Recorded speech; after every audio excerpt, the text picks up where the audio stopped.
നമസ്കാരം. പതിരും കതിരും. മോങ്ങാനിരിക്കുന്ന നായയുടെ തലയിൽ തേങ്ങ വീഴുക എന്ന് കേട്ടിട്ടില്ലേ? മോങ്ങാൻ എന്തെങ്കിലും കാരണം തിരക്കി തെക്കോട്ട് നോക്കിയിരിക്കുമ്പോഴാണ് നായയുടെ തലയിൽ ഒരു തേങ്ങ വീഴുന്നത്. പിന്നെ മോങ്ങലോട് മോങ്ങലാണ്. നായ്ക്കോലം കെട്ടിയാൽ കുരച്ചു തന്നെ തീരണം, അല്ലെങ്കിൽ മോങ്ങി മോങ്ങി തീരണം. മലപ്പുറത്തൊരു പരിപാടിക്ക് ചെന്നപ്പോൾ വയറു വിശന്ന സമയത്ത് അല്പം തീറ്റ എടുത്തതിനാണ് ഇപ്പോൾ സതീശൻ്റെ വിരുന്നുമേശയിലെ വിഭവങ്ങൾ നോക്കി സഖാക്കൾ നെടുവീർപ്പിടുന്നത്. അടുത്ത മഴയോടെ ആ വിവാദത്തിൻ്റെ ആയുസ്സും തീരും. അങ്ങനെ ഇരിക്കുമ്പോഴതാ സതീശൻ മന്ത്രിസഭയിലെ ഗതാഗത മന്ത്രിയായ ചെറുവത്തൂർ പൗലോസ് ജോൺ ഒരു അധിക പ്രസംഗം നടത്തിയിരിക്കുന്നു. ഇന്ത്യയിലെ ഇടതുപക്ഷത്തിനെങ്ങും ഒരു മന്ത്രിയില്ല, ആകെയുള്ളത് ഈ CP ജോൺ എന്ന ഞാനാകുന്നു. ഇങ്ങനെ പ്രഖ്യാപിച്ച മനുഷ്യനാണ്.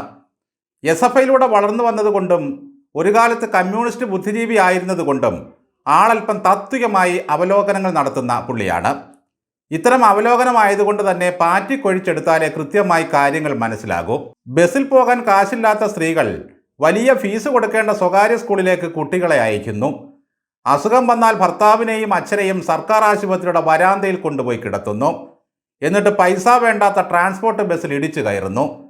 ഈ പറഞ്ഞ പ്രസംഗത്തിൽ അന്തർലീനമായിരിക്കുന്ന ഒരു യാഥാർത്ഥ്യം മലയാളികളുടെ പൊതു സ്വഭാവമായി അംഗീകരിക്കാമെങ്കിൽ തന്നെ കടുത്ത സ്ത്രീവിരുദ്ധ പ്രസംഗം തന്നെയാണ് CP ജോൺ നടത്തിയിരിക്കുന്നത്. ഒറ്റ കേൾവിയിൽ തന്നെ അത് ബോധ്യമാകാവുന്നതേ ഉള്ളൂ. CPMലെ ബുദ്ധിജീവികളെക്കാൾ അല്പം കൂടി കാര്യഗൗരവത്തോടെ ദാർശനികമായ കാര്യങ്ങൾ പറയുന്നയാളാണ് CP ജോൺ. പക്ഷേ സ്ത്രീകൾ സൗജന്യമെന്ന് പറയുമ്പോൾ തള്ളിക്കയറുന്നവരാണ് എന്നൊക്കെ പറയുമ്പോൾ അതിലൊരു കല്ലുകടിയില്ലേ സാറേ? കേരളത്തിലെ ഏതെങ്കിലും സ്ത്രീകൾ തെരഞ്ഞെടുപ്പിന് മുമ്പ് നിങ്ങളോടോ UDFനോടോ ആവശ്യപ്പെട്ടിരുന്നോ ഞങ്ങളെ സൗജന്യമായി ബസ്സിൽ കയറ്റി നാടാകെ കൊണ്ടുപോകണമെന്ന്? മനുഷ്യർക്ക് പൊതിച്ചോറ് കൊണ്ടുപോയി കൊടുത്ത് സഹായം ചെയ്തിട്ട് അത് വിളിച്ചു പറഞ്ഞു നടക്കുന്ന DYFIക്കാരെ പോലെ ആകരുത് UDFിലെ ഒരു മന്ത്രിയായ CP ജോൺ. UDF സർക്കാർ മുന്നോട്ട് വെച്ച പ്രകടന പത്രികയിലെ ഒരു വാഗ്ദാനമായിരുന്നു സ്ത്രീകളുടെ സൗജന്യ യാത്ര. ആ പ്രകടന പത്രികയിൽ എന്തെങ്കിലും വിയോജിപ്പുണ്ടായിരുന്നെങ്കിൽ CP ജോൺ UDF യോഗത്തിൽ നേരത്തെ പറയണമായിരുന്നു. സൗജന്യ യാത്ര നൽകിയിട്ട് സ്ത്രീകളെപ്പറ്റി എരപ്പത്തരം പറയുന്നതിൽ വല്ല അർത്ഥവുമുണ്ടോ സഖാവേ? എരന്നായാലും കടം വാങ്ങിയായാലും പിള്ളേരെ നല്ല സ്കൂളിൽ അയച്ച് പഠിപ്പിക്കുക എന്നുള്ളത് കേരളത്തിലെ മാതാപിതാക്കളുടെ എക്കാലത്തെയും സ്വപ്നം തന്നെയായിരുന്നു. CP ജോണിന് 2 പെൺമക്കളാണെന്നാണ് അറിവ്. അവരെ പഠിപ്പിച്ചത് സർക്കാർ സ്കൂളിലാണോ എന്ന് വ്യക്തമായി അറിയില്ല.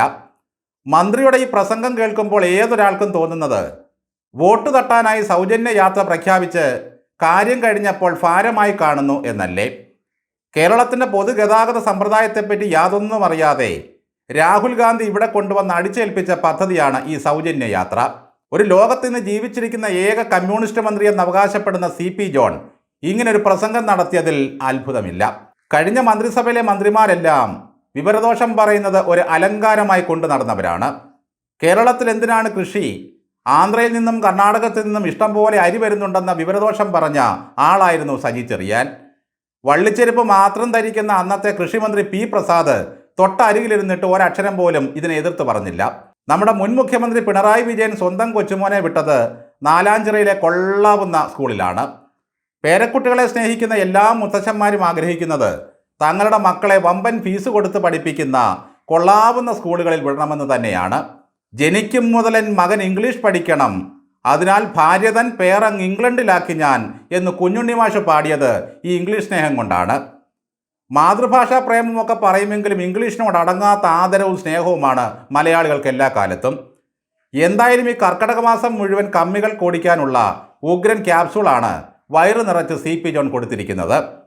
ബുദ്ധിജീവികൾ വിവരക്കേടും പറയും എന്നതിൻ്റെ ഉത്തമ ഉദാഹരണമാണ് CP ജോണിൻ്റെ മറ്റൊരു പരാമർശം. കയ്യിൽ കാശുണ്ടെങ്കിലും സർക്കാർ ആശുപത്രിയുടെ വരാന്തയിലേക്ക് വരും, എന്തുകൊണ്ട് സ്വകാര്യ ആശുപത്രിയിൽ പോകുന്നില്ല? വളരെ ചിന്തനീയവും വിവേകവുമുള്ള പരാമർശങ്ങളായിരുന്നു മന്ത്രിയാകുന്നതിന് മുമ്പ് വരെ CP ജോൺ നടത്തിക്കൊണ്ടിരുന്നത്. ഈ കസേരയിലോട്ട് കയറുമ്പോൾ എങ്ങനെയാണ് ബുദ്ധി മന്ദിച്ചു പോകുന്നത്? തെരഞ്ഞെടുപ്പിൽ തോറ്റു കഴിഞ്ഞപ്പോൾ മണിയാശാൻ പറഞ്ഞത് കൊടുത്തതെല്ലാം മേടിച്ച് നക്കി എന്നിട്ട് പിറപ്പുകേട് കാണിച്ചു എന്നാണ്. ഇതിപ്പോൾ തെരഞ്ഞെടുപ്പിൽ ജയിച്ച് അധികാരത്തിൽ കയറിയപ്പോഴാണ് CP ജോൺ സൗജന്യത്തിന് വരുന്നവരെ ആക്ഷേപിക്കുന്നത്. പാരമ്പര്യ രുചിക്കൂട്ടുകൾ അമ്മമാർ മക്കൾക്ക് പകർന്നു കൊടുക്കണമെന്ന് പറഞ്ഞപ്പോൾ തന്നെ അതിൽ വലിയ സ്ത്രീവിരുദ്ധത ആരോപിച്ച് തെറി വിളിക്കാൻ ഇറങ്ങിയവരാണ് പ്രതിപക്ഷം. അപ്പോൾ പിന്നെ അവർ CP ജോണിൻ്റെ താടിയിൽ നിന്നും പിടിവിടുമോ? മക്കളെ ഫീസ് കൊടുത്ത് പഠിപ്പിക്കുന്ന സ്വകാര്യ സ്കൂളിൽ വിട്ടിട്ട് ഭർത്താവിനെയും അച്ഛനെയും ഗവൺമെൻറ് ആശുപത്രിയിൽ ഇതേ സ്ത്രീ കൊണ്ടിടുന്നു എന്ന് പറയുന്നത് അല്പം കടന്ന കൈയായിപ്പോയി UDF സഖാവേ. അപ്പോൾ വീട്ടുകാര്യങ്ങൾ മുഴുവൻ സ്ത്രീകളുടെ തലയിലാണോ? ആണെന്ന് പറയുന്ന ഒരു കോന്തനും ഒരു വീട്ടിലുമില്ലേ? സ്ത്രീകൾ സൗജന്യ യാത്രയ്ക്ക് വരുന്നു, അതേ സ്ത്രീ മക്കളെ ഇംഗ്ലീഷ് മീഡിയത്തിൽ ചേർക്കുന്നു, അതേ സ്ത്രീ വീട്ടിലെ അച്ഛനെയും ഭർത്താവിനെയും ധർമാശുപത്രിയുടെ വരാന്തയിൽ തള്ളുന്നു. എന്തൊക്കെ ബുദ്ധിമാനാണെന്ന് സമ്മതിച്ചാൽ പോലും വല്ലാത്തൊരു പൊരുത്തക്കേടും ആഭാസത്തരവും ഈ പ്രസംഗത്തിലുണ്ട്. ഇനി ഈ വിവരം കെട്ട പ്രസംഗത്തിന് മറുപടി കൊടുക്കേണ്ട ബാധ്യത മുഖ്യമന്ത്രി VD സതീശന്റെ തലയിലായി.